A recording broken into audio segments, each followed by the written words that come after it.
देखिए, राहुल गांधी जी के बारे में मैंने कुछ भी गलत नहीं कहा है। हमारे तो शास्त्रों में ये कहा गया है, सत्य सार्थक सर्वदा। जो सच है वो बात सामने आनी चाहिए, और कोई छुपी हुई बात तो है नहीं। जिस तरह की हरकतें, जिस तरह की बातें, जिस तरह के कारनामे राहुल गांधी जी के हैं, तो उसे देख के तो लगता है कि वो मेंटली डिस्टर्ब हैं। प्रधानमंत्री का कोई फैसला उसका विरोध कर देंगे, नई संसद बनाओगे तो विरोध कर देंगे, महिलाओं के हक में कानून लाओगे उसका विरोध कर देंगे, 3 तलाक मोदी हटाएं उसका विरोध कर देंगे। अब मंदिर सोमनाथ जा रहे हैं उसका विरोध। प्राइम मिनिस्टर मोदी ने देश से एक रिक्वेस्ट की है, एक अपील की है, तेल बचाने की, डीजल बचाने की, थोड़ी किफ़ायत करने की, सादगी के साथ रहने की। तो इसको तो अप्रिशिएट करना चाहिए। लेकिन राहुल गांधी इसमें भी प्रॉब्लम क्रिएट कर रहे हैं। तो मुझे लगता है कि राहुल गांधी कुछ पगला गए हैं, और सबसे ज़्यादा ज़रूरत है उनको दिमागी डॉक्टर से दिखाने की, क्योंकि उनकी जो हरकतें हैं, उनकी जो बातें हैं, उससे लगता नहीं कि वो नॉर्मल है। चार्ली चैपलिन की तरह घूमते रहेंगे, ऊंची पैंट पहन के डोले वोले दिखाएंगे, तो इससे क्या लगता है? देश के भविष्य के बारे में सोचिए आप। देश का जो वर्तमान चल रहा है उसमें जो समस्याएं, उन पर बात कीजिए आप। देश का प्राइम मिनिस्टर जो बोलेगा उसके खिलाफ बोलेंगे।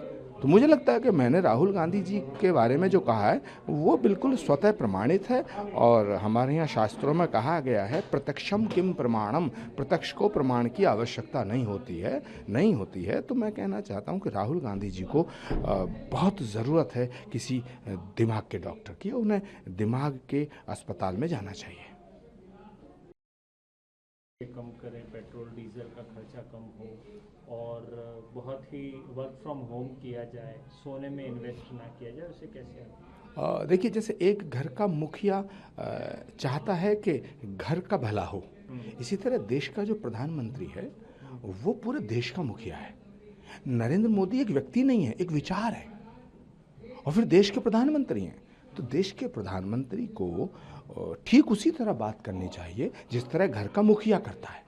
तो उन्होंने कहा है कि भाई फैयाजी मत करो, वाहियात पैसे मत फूंको, किफ़ायत करो, है ना, सेविंग करो। तो घर का जो मुखिया है वो घर के लोगों को समझाने की कोशिश कर रहा है, तो इसकी सराहना होनी चाहिए। प्रधानमंत्री मोदी के जीवन में उनका कुछ नहीं है। नरेंद्र मोदी जी के जिंदगी का एक एक पल इस देश को समर्पित है। तो जिस व्यक्ति का एक एक पल देश को समर्पित है, तो वो तो पूरे भारत को अपना परिवार मानता है।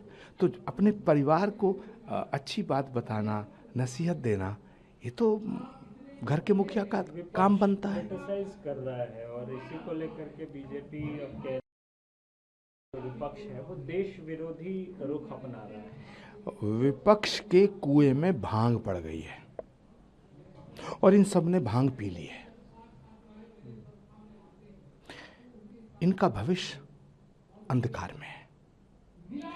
मोदी का विरोध करते करते ये देश के खिलाफ खड़े हो रहे हैं। इन्हें आत्मचिंतन की जरूरत है, आत्ममंथन की जरूरत है। हरियाणा, गुजरात, मध्य प्रदेश, छत्तीसगढ़, उड़ीसा, अब वेस्ट बंगाल, एक एक करके देश की जनता इन्हें सबक सिखा रही है, लेकिन इन्होंने ऐसी भांग पी है कि सीखने को तैयार नहीं है।